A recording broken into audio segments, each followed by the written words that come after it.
Lucas 6, capítulo 37. Amén. Amén. Bueno, vamos a ponernos de pie para hacerle reverencia a la palabra. Gloria a Dios.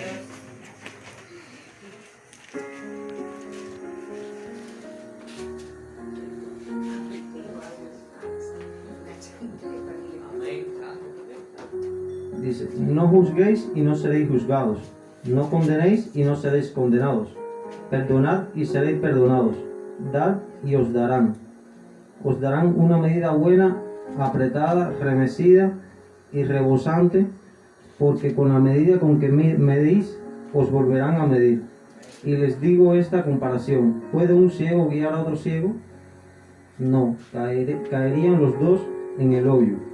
El discípulo no es superior a su maestro. El discípulo no es superior a su maestro. El que sea bien instruido será como su maestro. ¿Por qué miras la paja que está en el ojo de tu hermano y no consideras la viga que está en tu propio ojo? ¿Cómo puedes decir a tu hermano, déjame sacar la paja de tu ojo, si no miras la viga que está en tu ojo?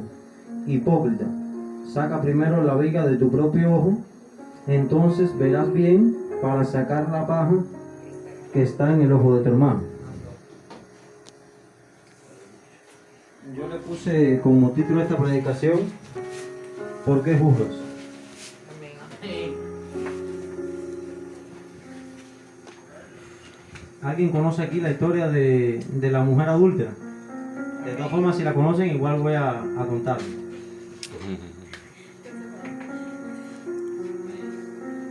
A ver, una vez Jesús salió al monte de Olivos.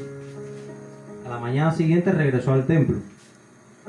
Y allí le estaba esperando varias personas del pueblo y sus discípulos. Y entonces él sentándose les enseñaba. Y en ese momento llegaron los fariseos y los escribas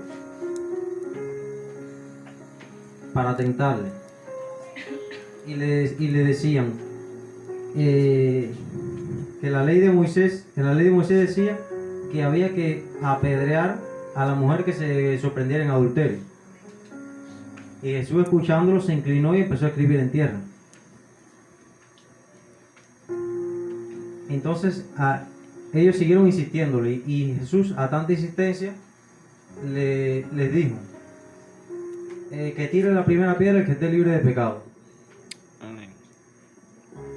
Todo el mundo se quedó así, pasmado. Empezaron a soltar las piedras y empezaron a irse desde el más viejo hasta el más joven, hasta que no quedó nadie. Entonces Jesús le dijo a la mujer, ¿y los que te acusaban? ¿Alguno te ha acusado? Y ella dijo, ninguno, Señor. Entonces él le dijo, ni yo te condeno, vete y no peques más. Amén. Entonces, a ver, nosotros no tenemos por qué tirarle piedra al hermano ni juzgarlo, porque no sabemos los trabajos que está pasando esa persona para superar sus pecados y sus problemas y su concupiscencia. Entonces, nosotros no tenemos derecho a tirar ninguna piedra, porque no somos perfectos. Todos estamos llenos de pecado. Y no tenemos por qué formarle juicio a un hermano, porque no somos perfectos, estamos llenos de faltas. Entonces el Señor dijo, ni yo te condeno. Entonces, si el Señor no me condena, ¿por qué me tiene que condenar a alguien? ¿Por qué me tiene que condenar a otra persona? Si para eso está Dios. Un gran mal y tentación para el hombre es la costumbre de hablar mal de otros. El Señor prohíbe severamente juzgar y condenar. No juzguéis para que no seáis juzgados, porque con el juicio con que juzguéis seréis juzgados, y con la medida con que medís os será medido. Sabemos que el renacimiento espiritual no viene por sí solo. Exige una severa verificación de actos, pensamientos y sentimientos. Está construido sobre una activa corrección de sí mismo. El hombre que sinceramente pretende vivir en forma cristiana no puede a veces dejar de notar el nacimiento en él de pensamientos malos e impulsos pecaminosos, que aparecen como por sí mismos.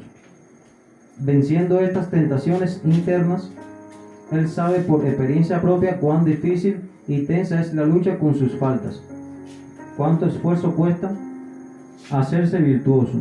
Por eso un verdadero cristiano siempre piensa de sí mismo en forma muy modesta, se considera pecador y se entristece por su falta de perfección, y pide a Dios perdón de sus pecados y ayuda para mejorar. Tal conciencia sincera de su imperfección vemos en todos los verdaderos justos, como Job. Job siempre estaba reconociendo su imperfección. A veces no nos damos cuenta y nos ponemos a señalar a los demás hermanos y no nos damos cuenta de los mismos errores que nosotros tenemos, que son peores. Porque aquí nadie es perfecto, todo el mundo tiene problemas. Entonces cuando te pones a fijarte en los problemas de los demás, no alcanzas a ver los tuyos. Por eso dice que antes de mirar la paja en el ojo de tu hermano, mira la viga que está en el tuyo. Dice, naturalmente el hombre que con todas sus fuerzas trata de corregirse, no mostrará curiosidad por los pecados ajenos. Sin embargo, gente que conoce solo superficialmente la enseñanza evangélica y no viven en forma cristiana, a menudo son muy atentos en las faltas ajenas y gozan hablando mal de otros. La condenación es el primer signo de la ausencia en el hombre de la vida espiritual. Es todavía peor cuando un descuidado pecador en su ceguera espiritual trata de enseñar a otros. El Señor llama a semejante hipócrita. Se puede entender la ausencia en el hombre que juzga de la sensibilidad espiritual. Ahora vamos a buscar ahí en la palabra. Romanos 8, 33. Sí,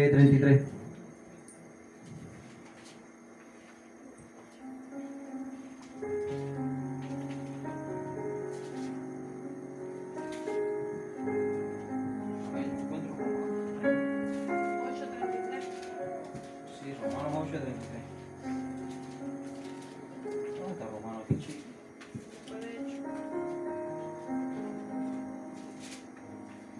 Me dicen a mí cuando ellos lo tengan todo. Amén.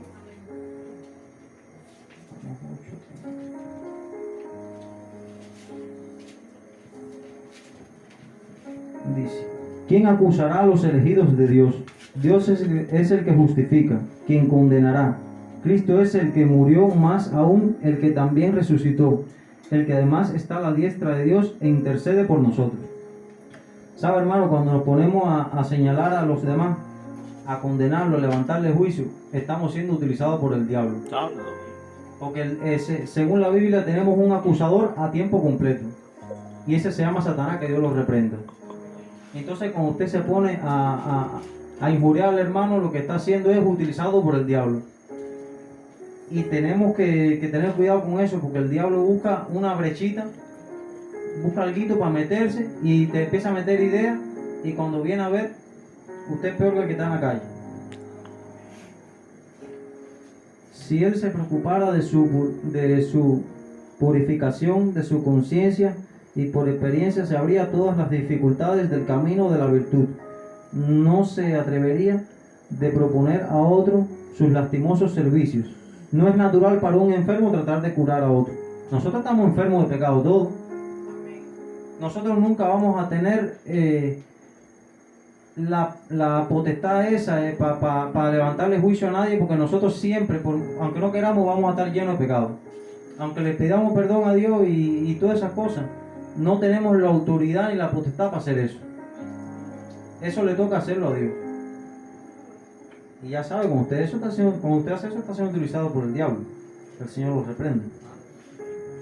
Así, según la palabra del Señor, la ausencia de sensibilidad espiritual es peor que otras faltas cuando una viga es más pesada que una paja.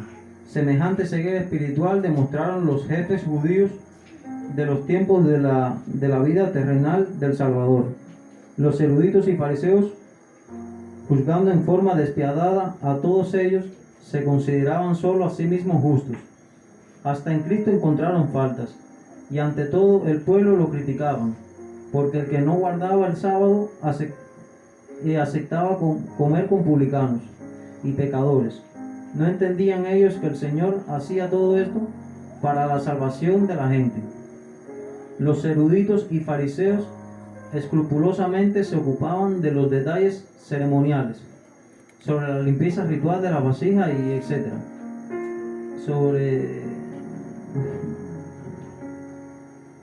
Eran hipócritas, odiaban y trataban mal a la gente. Cuando nosotros veamos un hermano cometiendo errores o pecando o faltando de alguna forma, en vez de criticarlo o hablar mal de él con otra persona, deberíamos tirarnos a orar por él, a pedirle al Señor que le dé fuerza para salir de ese hueco en el que está metido, de ese problema, porque nadie cambia de la noche a la mañana. Eso es un proceso que lleva a todas las personas. Algunos demoran más, otros demoran menos, pero todo el mundo sabe lo difícil que es luchar contra una cosa en la que él está cayendo constantemente. Entonces nosotros no somos quien para juzgar, porque ya tenemos un juez allá arriba que de hecho intercede por nosotros. Y créeme que el juicio que tiene Dios no va a ser igual al que vamos a hacer nosotros. El que hacemos nosotros no es nada comparado con el que nos va a hacer Dios si nos ponemos en eso. La costumbre de juzgar a otro tiene raíces profundas en la sociedad contemporánea. A menudo una inocente conversación entre feligreses sobre cualquier tema pasa a juzgar a los conocidos. Hay que recordar que el pecado es un veneno espiritual, tanto como la gente que tiene contacto con venenos comunes se encuentra siempre en peligro de envenenamiento por un contacto descuidado o por respirar sus fluidos. Así también la gente que gusta de hablar sobre las faltas de sus conocidos, con esto contacta el veneno espiritual y se envenena por eso.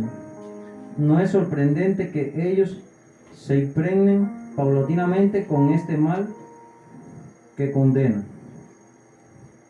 No desees saber las iniquidades de los demás, porque describiéndolas se graban en ti. A la gente de alta vida espiritual, Marcos aconsejaba tener compasión de la gente que todavía no había llegado a esa altura espiritual. En este pasaje de las Escrituras, el Señor enseña que la falta que veamos en otra persona a menudo es como una paja en el ojo de ella, en comparación con nuestras propias faltas. Es como una enorme viga en nuestros ojos. A veces nos concentramos en las faltas de los demás cuando deberíamos estar esforzándonos por mejorar nuestra propia persona. Hermano, vamos a estar buscando una palabra también en Romanos 2:1. Me dicen amén cuando yo lo tenga.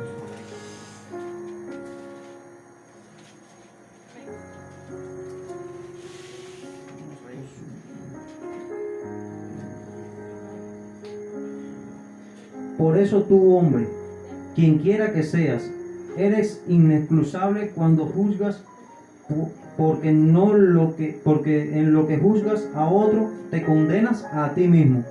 Cuidado, porque tú que juzgas practicas lo mismo.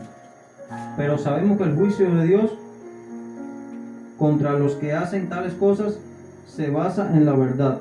Y tú que condenas a los que practican tal cosas y haces lo mismo, ¿piensas que serás capaz, que escaparás del juicio de Dios? Del juicio de Dios no se escapa nadie. Y por cada juicio que levantemos contra un hermano, eso va a estar presente ahí arriba. Vamos a buscar también en la palabra ahí en Romanos 14:10. Me dicen amén cuando ya lo tengan.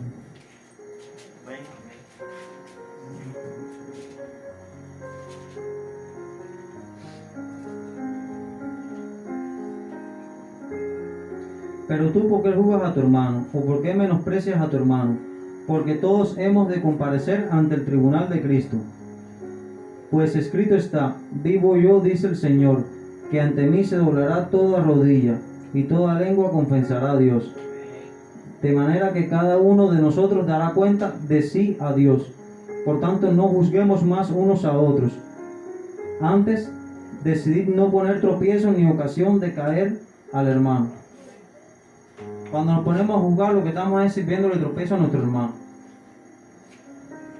porque nos cegamos tanto y a veces no nos damos cuenta que estamos siendo utilizados por el diablo. Porque el diablo utiliza todas esas cosas para hacernos entre nosotros mismos caer. El maestro hace una serie de advertencias que además nos la dejó en el Padre Nuestro. Si queremos el perdón de Dios, debemos practicar el perdón de los enemigos. No hay otra forma de ser cristianos, ya que la medida que usemos con los demás, será la medida que usará para nosotros Jesús. Jesús advierte que no debemos juzgar, ya que solo Dios es juez. Si queremos no ser juzgados, no deberemos juzgar. Si queremos no ser condenados, no debemos condenar. Somos frágiles como vasijas de barro y por lo tanto somos pecadores. Por eso no debemos elegirnos como jueces de los demás. No podemos ser ciegos que guían a otros ciegos. Si queremos ayudar a otra persona, si queremos corregirla por algo malo que hace o algo que ha hecho, debemos esforzarnos primero en ser mejores.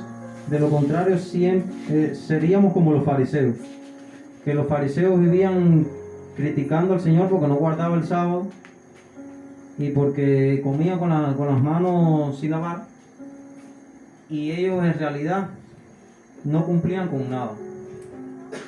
Por eso mi exhortación, hermano, cuando venga un pensamiento de parte del diablo que quiera hacerlo, hablar de otro hermano, o quiera, usted lo que tiene que hacer es reprenderlo porque nosotros no somos jueces. Ya tenemos un juez que es Dios y el acusador es el diablo. Así que si nos dejamos utilizar por él, ya usted sabrá. Bueno, ya esta es mi palabra. Si el pastor quiere agregar algo.